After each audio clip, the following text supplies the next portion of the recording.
Hello and welcome to your channel as they like it. Indian polity की series में आज हम आपके लिए लेके आए हैं anti defection law.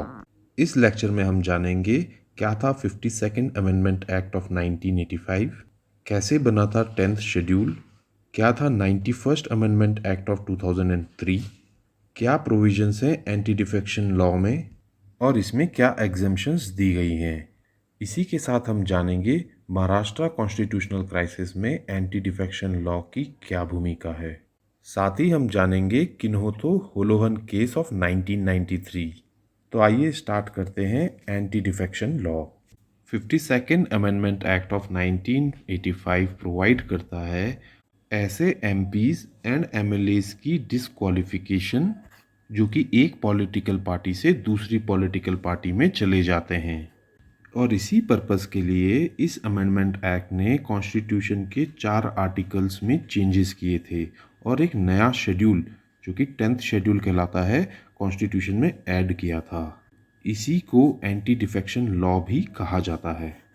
52nd amendment act ने जिन 4 आर्टिकल्स में चेंजेस किए थे वो थे आर्टिकल 101, 102, 190 एंड 191।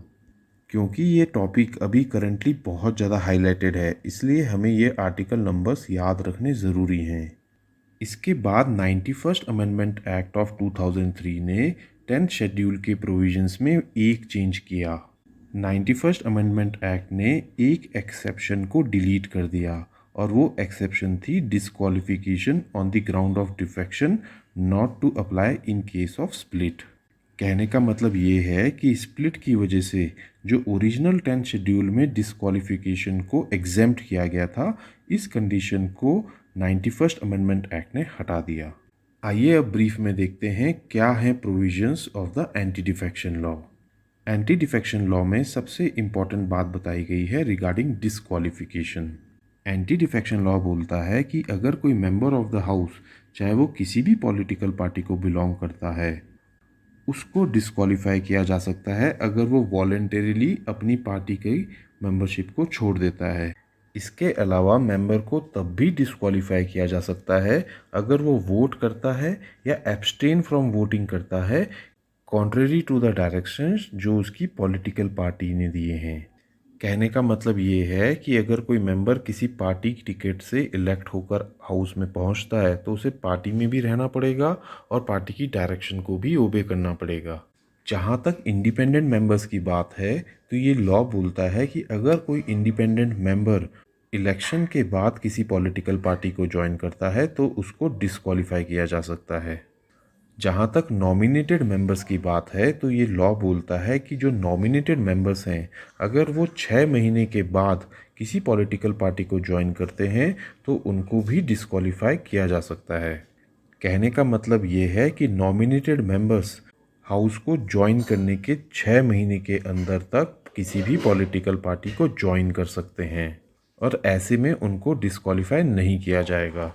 आइए अब देखते हैं एंटी डिफेक्शन लॉ में क्या एक्सेप्शंस दी गई हैं इस डिस्क्वालिफिकेशन रूल्स को।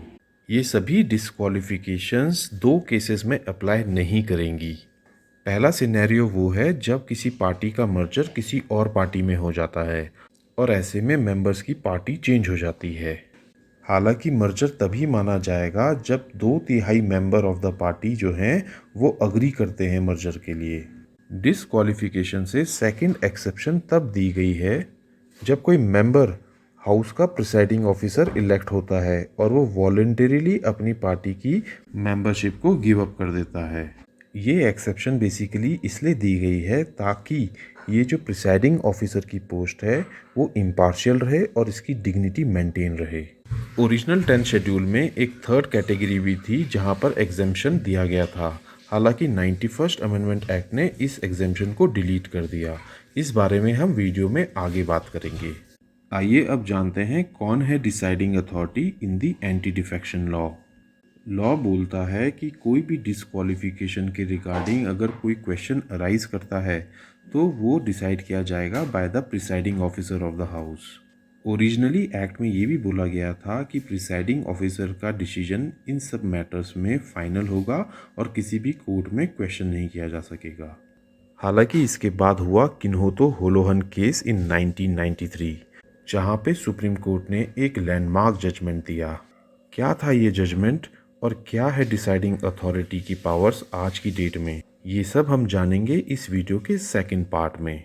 इसी के साथ हम देखेंगे क्या है advantages of the anti defection law और क्या इसका क्रिटिसिज्म है, और 91st अमेंडमेंट एक्ट ऑफ 2003 क्या कहती है। अगर आपको ये वीडियो पसंद आई हो तो हमारे चैनल को लाइक एंड सब्सक्राइब करें, साथ ही इंस्टाग्राम और टेलीग्राम से जुड़ें, जहाँ की हम फ्री PDF और फ्री क्वेश्चन देते हैं। Thank you.